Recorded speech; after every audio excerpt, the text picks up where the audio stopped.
Thanks for listening to The Handbook, the Agency Operations Podcast. This podcast is brought to you by Scoro.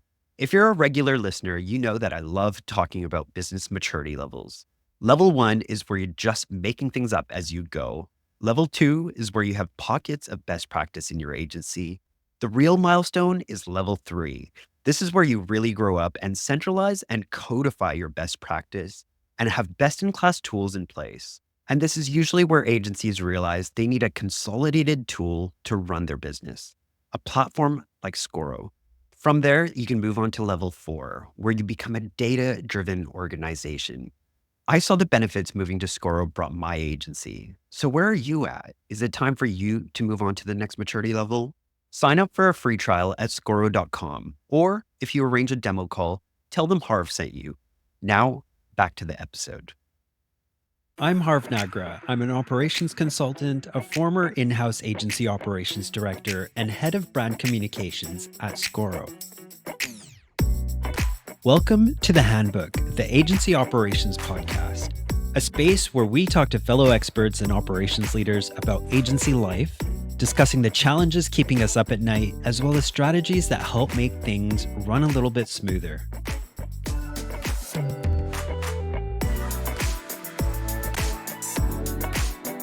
Hi all, welcome back to the podcast. We all work for agencies of different sizes, each of which has unique challenges based on size and maturity. While I've worked for global businesses in the past, I haven't worked for an agency with thousands of employees and dozens of offices around the world.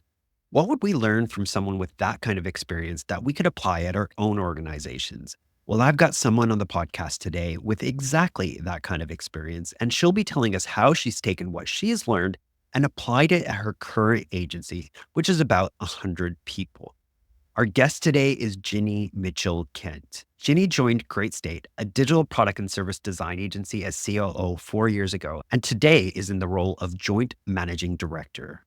Prior to Great State, Jinny was working at a global design and innovation agency, a name many of you might recognize, AKQA. Jinny has over 19 years of experience in digital agencies, working with global brands such as Dyson, Fiat, Rolls-Royce, Bupa, and more. She also has a long history of working with government and defense clients. With that vast experience, I'm so excited to see what we can learn from Jinny. So let's get into it.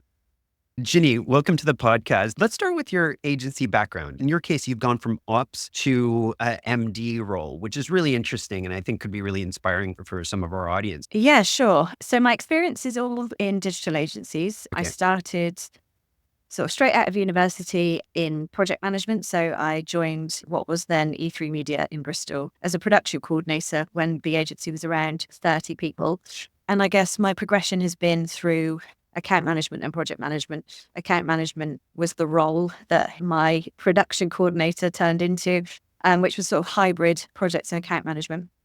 And I was at E3 Media for about 3.5 years before I moved to London and went to AKQA as a project manager, which, the size and scale was very, very different. And it was an incredible place to work. I learned a huge amount, but I really had very good grounding in E3 Media and all the kind of things that I learned there. At AKQA, I worked my way up through the sort of project management and program management roles. So from project manager to senior, then associate program director. Then I looked after a group, increasingly sort of large and complex programs of work and bigger teams. And by the time I left AKQA, I was head of delivery and operations for London. So I think operations was really quite a natural progression from delivery. There are quite a lot of overlaps in terms of things like monitoring, reporting, resourcing, identifying and developing processes, and generally just organizing stuff. And I think the more senior I became, the more operational management I was getting involved in naturally. And I was really interested in process development and how to improve ways of working and look at things like profitability. And that was really what led me back then to what is now Great State. I had been commuting to London for a while. After my second maternity leave, I decided to freelance a bit and see what my options were closer to home in Bristol. So I joined Great State as an operations consultant to help with some efficiency and profitability challenges that they had at the time. So that was a sort of 8 to 9 month stint on a freelance basis. And then I became the permanent COO.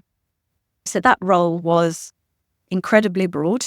I think operations generally can be very, very broad. And it meant that I was getting involved in a lot of the leadership and management of the business more generally. And so then that became quite a natural shift into the joint managing director role. And it's been really great to do that with my MD partner, David.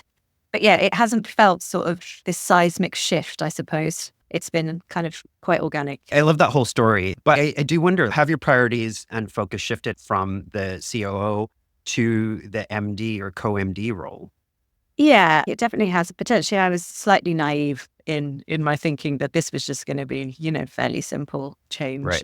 It's definitely been a learning curve. And I think I am quite the natural introvert. And a lot of my time in my previous role, especially, was spent looking at internal processes and working with the internal teams with more sporadic client and new business involvement and things like that. So the shift to MD has been much more externally focused. And I'm having to spend more time looking outwards and, networking and events and spending time with clients and things. And while I can do that well, I do find I need some recharge times. And I think it's also, I find it a little difficult to move away from some of the operational things I was doing previously, just because that's, where I'm very comfortable.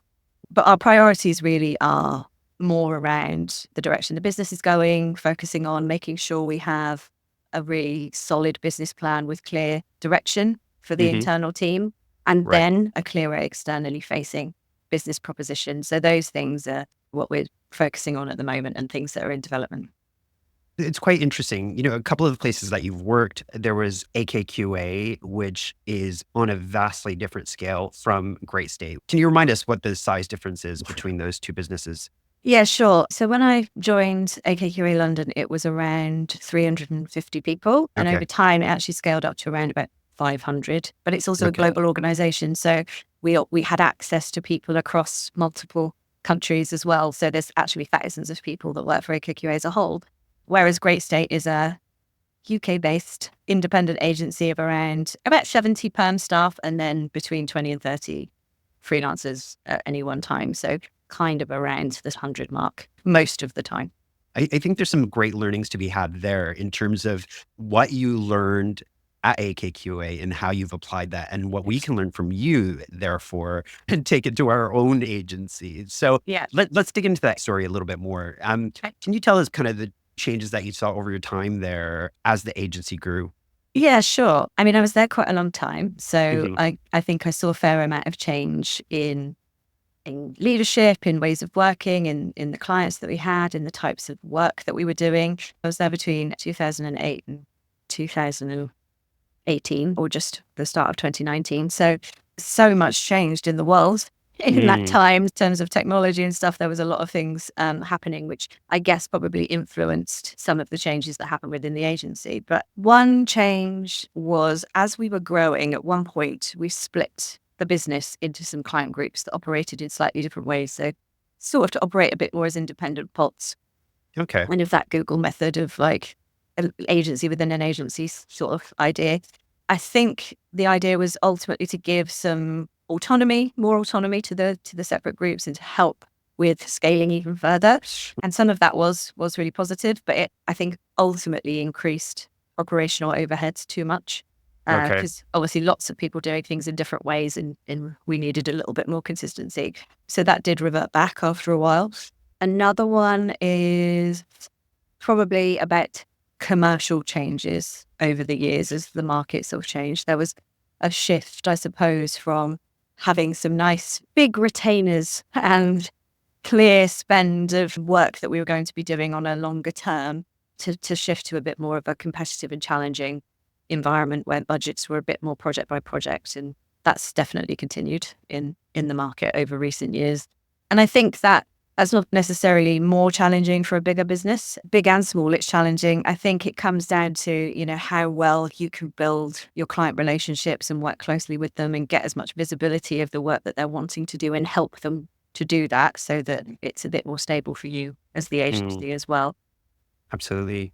Another interesting thing about AKQA is at some point they were acquired by the WPP group. Many of our listeners might not have gone through an acquisition like that, myself included. So I just wanted to hear from you about your experience in terms of how that impacted processes, tools, and people. Did those change after the acquisition in any way? Not really, to be honest. And I think especially at the level I was at the time, because it was around 2012, 2014, I was probably slightly more removed from business level reporting at that point. I think what I noticed was largely they seemed to let us get on with things as we had been. There was some more focus on financial reporting, as you'd probably expect. But I think the exec management team at that point would have been the ones that kind of had more of that impact in terms of what reporting they needed to do. It certainly didn't feel like it filtered down to our level. And so in terms of the tools and the systems that you needed to use, did those stay relatively consistent as well? I mean, there was some sort of agency-wide training and process sort of compliance that was introduced at one point, which just brought a level of robustness, I think. There was sort of more compliance things that we needed to adhere to, which was fine. It didn't really cause any overhead. And we had access then to some other things like additional training materials and training courses that were kind of WPP group wide. So we got some benefits there. But in terms of the actual tooling, we did change our agency management tool, but I can't honestly remember whether that was as a result of the acquisition or just a global implementation that we were doing, we needed to do anyway across our markets. And it was quite necessary because our systems were some of them not that fit for purpose, I think a bit clunky and not joined up. So a new system was implemented. Super interesting. So in some ways it sounds not as disruptive as somebody might think. And I wonder if that does come down to the size of the organization because it was a big machine. I mean, certainly my perspective, I think that it didn't feel like it had a massive impact on the day-to-day. But I think one of the reasons that WPP acquired AKQA at the time was down to the reputation of the business, the quality of the work that we were doing. And so it did seem like for the most part, they were letting us get on with what we were good at and not trying to, change how things were working. That's certainly how I felt. And I know that's not the case in some acquisitions. So we were maybe, somewhat lucky in that, but it definitely didn't seem to have a negative or particularly disruptive impact on the day-to-day team. That's really good to hear, actually. Something you mentioned there was kind of systems. And of course, you had one there, it sounds like in place, but maybe it was a bit creaking and then a new tool was brought in. Can you just expand on that a little bit? You mentioned that it was an all-in-one system. Is that the case? Yeah, pretty much, yes. It was the system that we used to sort of set up our projects in the first place and then manage our resourcing in as well. That definitely had its benefits for sure, because there was sort of less manual effort involved in monitoring things like burn against a project and financially are we where we need to be, predicting whether we're going to overrun or not, profitability, managing utilization of the team. And there were a lot of good reports set up that, you could really quickly see the data that you needed to see. So in an organization like that, how robust is the reporting and forecasting? Some was better than others. We had pretty solid processes around revenue forecasting, how to forecast revenue, when it, at what point in the month it should stop changing, and that sort of thing. And we tried to, there was really clear structure around reforecasting after each quarter for the rest of the year. You'd have your kind of year budget or year forecast, and then you'd reforecast every quarter. Ideally, it's going up. Sometimes it's not. And sort of setting your targets throughout that process. What became, as I said, talking about commercial challenges or changes in the markets, when we had a lot of kind of long-term retainers and things, that sort of forecasting process was pretty straightforward.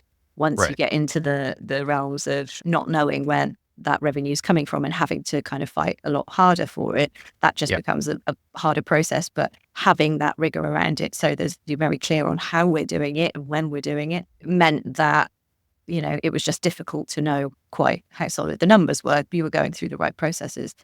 We had a resource management team as well. So they had a lot of responsibility for resource forecasting in line with the revenue forecast. So looking, 3-6 months ahead at Mm. the type of resources we're going to need. Are we the right shape? Do we need to bring in more skill sets? Like what are the things that are coming up that we might need to plan for? That also becomes more difficult, obviously, when you've got less visibility, but we were still trying to get a decent enough view of a roadmap. Absolutely. I think the one that was slightly more difficult and the one that you sort of look at after the fact is around profitability. So Mm. you need to you can do it to a certain extent as you go because you can predict where you're going to end up by Mhm. monitoring your burn, which absolutely you should do, proactively managing that. But sort of at the end of a piece of work or a period of time, you get the actual information of what's happened. And sometimes it's difficult to do stuff with that information and make a Mm. change for the next quarter or 6 months, whatever. I don't necessarily think it's a big agency thing. It's just busy agency thing. Absolutely. You're just moving on to the next thing. So Mm. you're not necessarily paying as much attention to that as you could. That's always a challenge. It's a bit of a lag from taking those learnings or actually even taking the time to process those learnings and apply them to what you're doing, right? Yeah. When there's so many moving parts. So that's really interesting. You went from this global agency, huge size, to great state, which I'd Yeah. still say that's fairly large, about 100 people, you said, with the freelancers. But you've come into this from a really kind of broad experience where you've seen how that big machine works. So Yeah. let's talk about the things that you took from your prior experience that you've applied to great state. And so one of the biggest things Mm. is my focus on quality, I think. Mm. So that was ingrained in everything we did at AKQA. It's like Okay. one of the fundamental values, and everybody kind of lives by that and operates in Mm. that way, thinking about how to deliver the absolute best quality. And it's really great because my MD partner is very similar, also having Mm. come from a big kind of global agency that had that kind of ethos and way of working. So we both Mm. have pretty high expectations. We want to deliver high quality work. We're ambitious, but I think it's nice for us now in a slightly smaller agency that we can operate like that and compete with bigger agencies, but we're just maybe a bit more lean and a bit more Mm. nimble. In your day to day, how does that manifest or how is that Yeah. demonstrated? We're really irritating. Okay. Always telling people how it could be better. No, I think a lot of it comes down to just being clear about expectations and standards as much as you can to try and set direction for what great looks like. What are we aiming for? So in everything we do with the team is trying to make it clear what we think is going to separate us and make this the best possible thing we can deliver for the client. Mm. So in some very specific examples, we've been very heavily involved in new business Okay. and over the last sort of 6 months or so. And so we've been able to really set the standard for what we think our new business responses need to be for the future. And so being really clear about that. It's stuff like that, I think, as much as possible, setting clear standards and expectations of where we're trying to get to. So is that like yourself and your partner just sharing your feedback, or do you have any kind of processes built in across the organization that also serve as these checks? Yeah, so there are, some of it is the former. So we are involved in things and we'll get, give our opinions and feedback and get sort of a little bit involved in working sessions, or we actually create some of the outputs for new business so that we can Mm. sort of set those standards. And yeah, there are other kind of processes in place where we have the quality reviews, and maybe not us solely, but Mm. our sort of heads of department for our different disciplines. So that we can feel confident that, the creative outputs we're delivering have been quality reviewed and Okay. they're going to be, meeting our standards. So yeah, there's definitely that. There's more that we want to do really, because I think although we've been in the post for a year, not very long when you Mm. actually get going. And a lot of the sort of first part of that was pulling together a business plan and being clear about objectives and targets and things. And now the last sort of 4 to 6 months, we've been, as I said, quite focused on new business and setting some standards and things there. There's more that we want to do now, I think, in terms of internal processes and ways of working that will Mm. have a bit more direction for the team. Sure. So coming back to the question, we were talking about what you've taken from your kind of prior experience and applied at great state. So the Yeah. first thing you've brought up is quality. So what else is there? Yeah, so I think some more rigor around processes and cost management specifically. So some of those processes that we used in AKQA, just introduce some of those into Great State, and none of them are really sort of have to be specific to big agency. They're kind of just sensible things that it would be good for people to monitor and be on top of. It is sometimes important to check all your subscriptions are necessary and go through all the costs in the business and save, even if it's a few £100s a month, overall, you just need to be operating really efficiently. So it's things like that. Yeah, having a bit of a closer view on, is each project profitable? Is each client account profitable? As a business, your profitability is managed slightly differently, but if you are operating efficiently with all of your project delivery, then that will have an impact on overall business profitability as well. Yeah, so that there was and is a agency management system in place that is not a spreadsheet. So we have systems in place already for the sort of project setup, invoicing, forecasting, and a separate one for resource management. So that's the only thing that we, in an ideal world, we would make a change on, is to bring those things together, because we have to do some manual effort to then tie the data together from those two systems. So it is something that we're looking at to replace or change anyway, the way that the tools that we use, so that we can have it slightly more joined up. Right. And you've been talking about kind of the rigor around process and cost management and given us a few examples. Are there any kind of metrics, if you put on your COO hat, what kinds of things you look at and what you kind of expect your team to be on top of?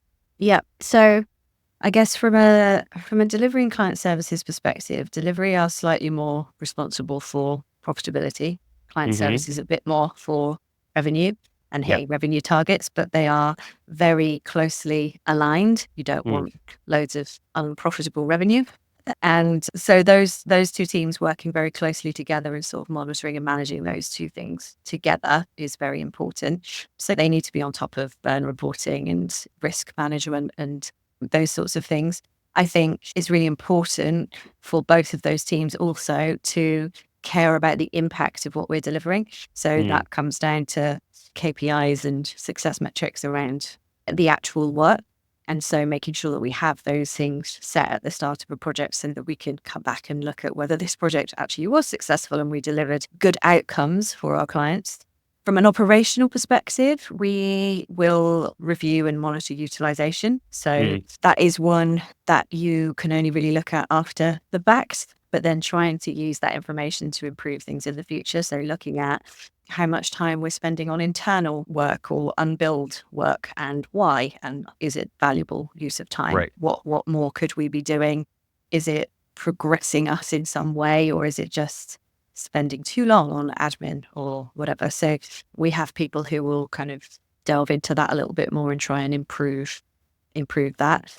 We look at, I guess, from a financial perspective, we will look at gross profit, our staff to GP ratio, and that ultimately leads down to overall profit. So we'll review that on a monthly basis and make sure that where we have flex or options to be flexible in our costs, and when we need to, then we can make those changes. We obviously have somewhat fixed overheads, but then some things are variable, like our marketing spend or our freelance spend, for example. So looking at where we might need to flex costs on a monthly basis.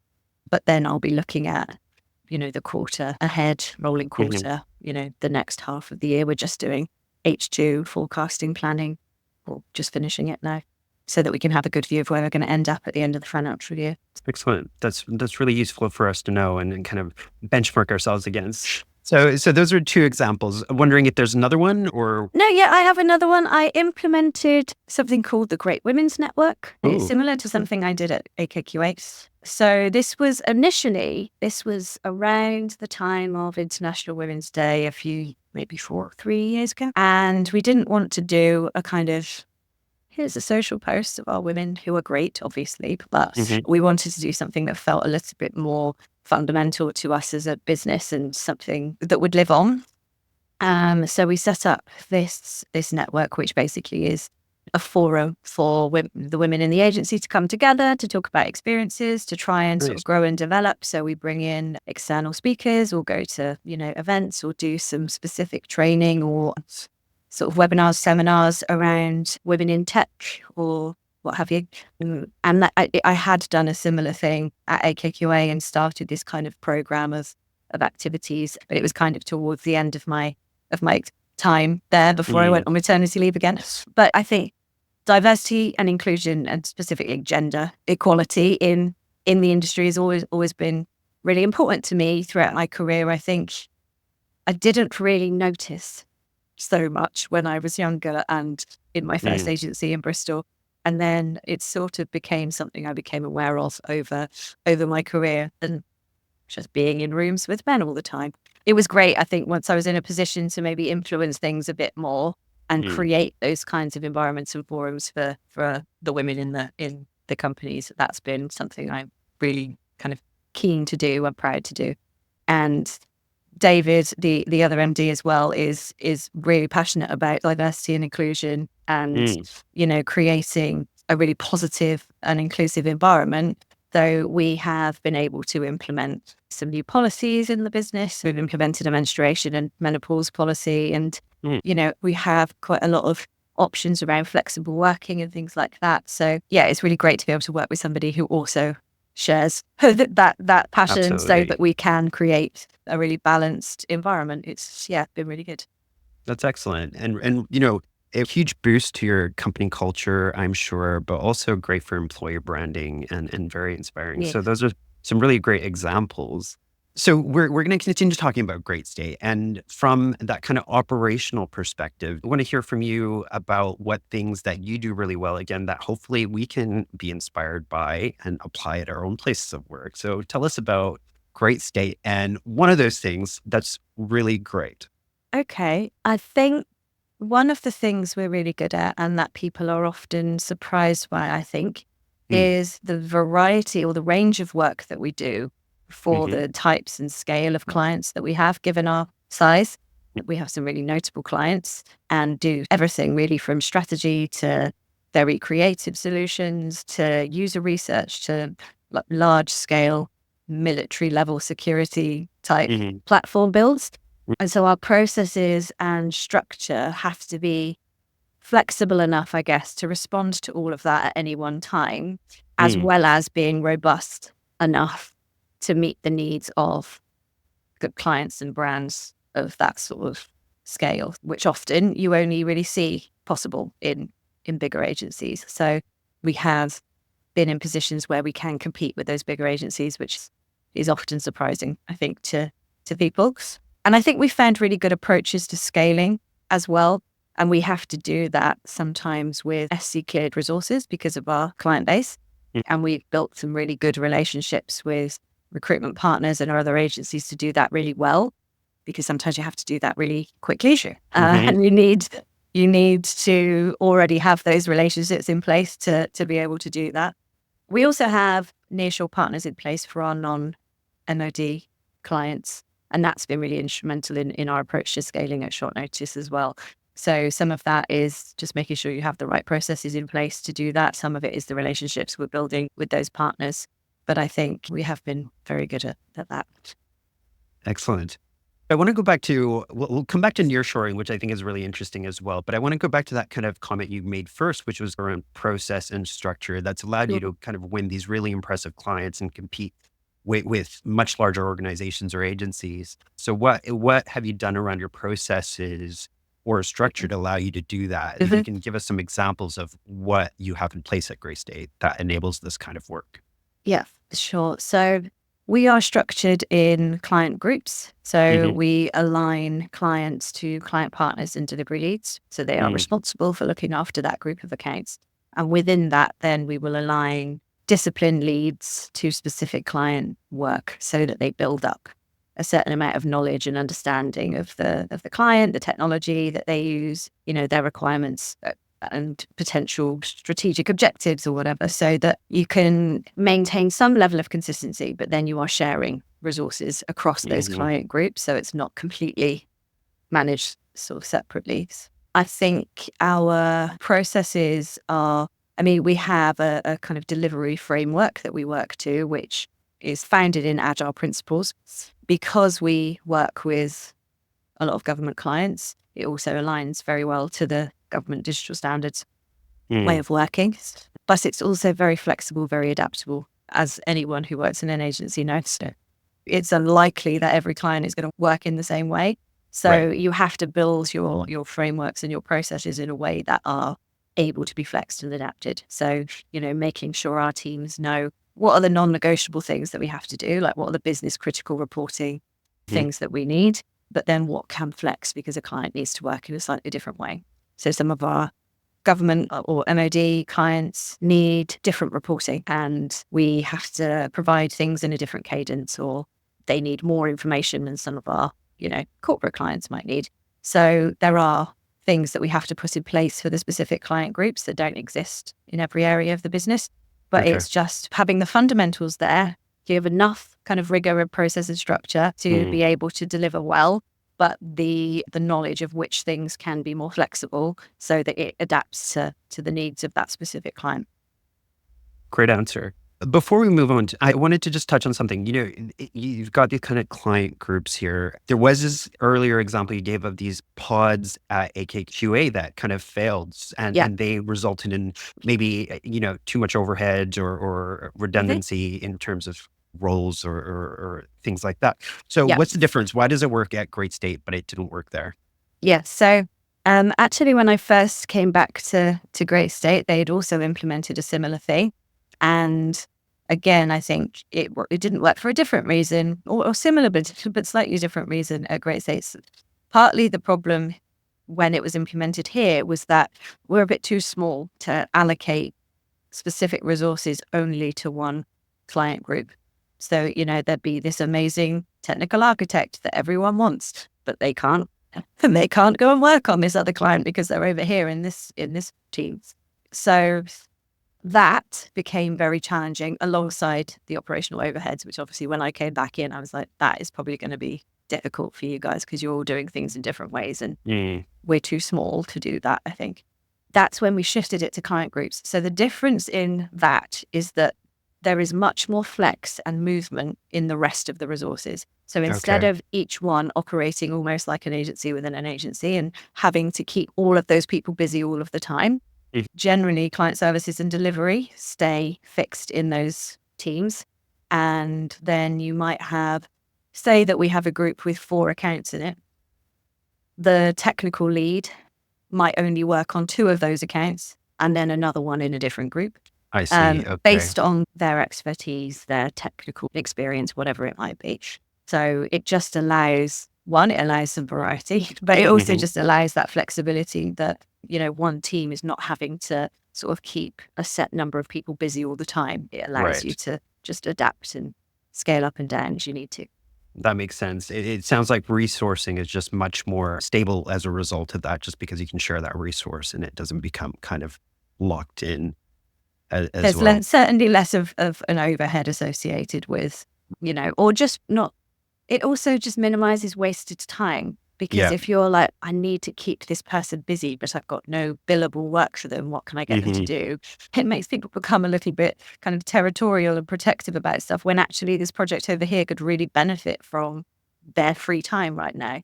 So it just make everyone have a better use of time and it not be quite so sort of siloed. Makes a lot of sense.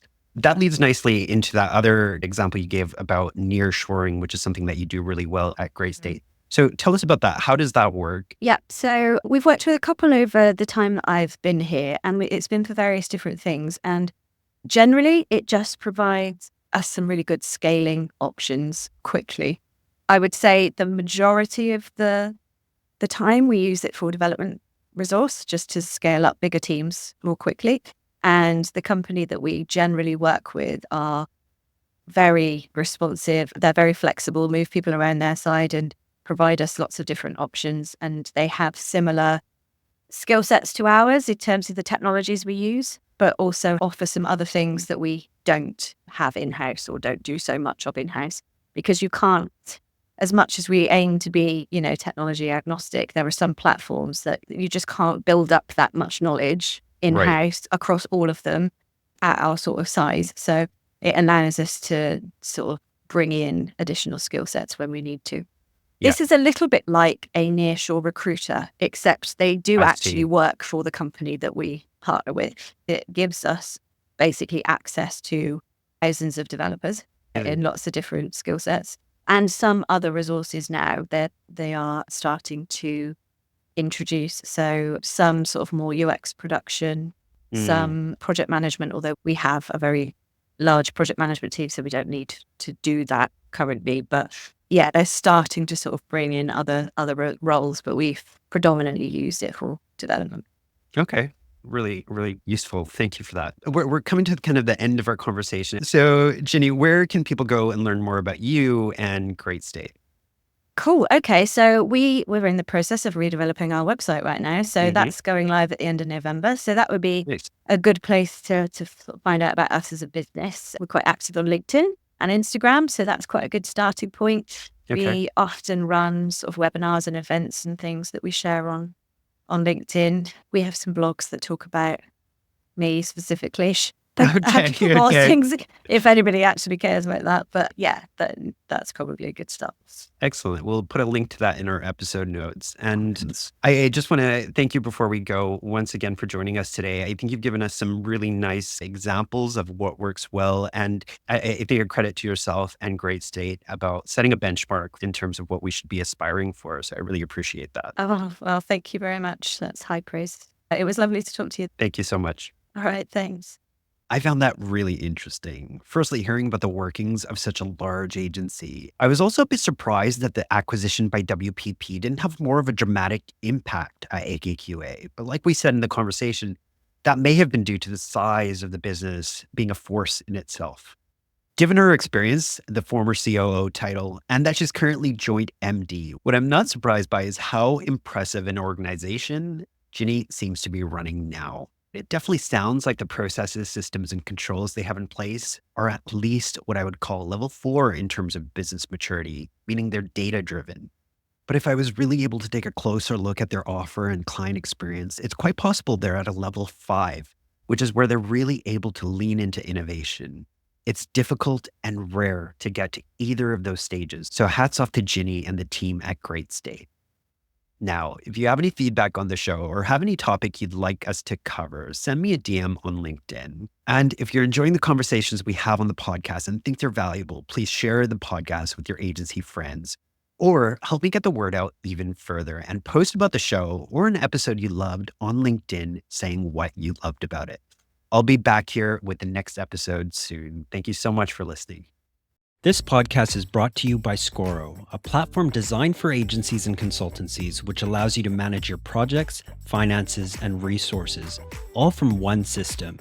This is a platform I brought in at a previous workplace, which completely transformed the way we worked, and which I've recommended to clients of my own.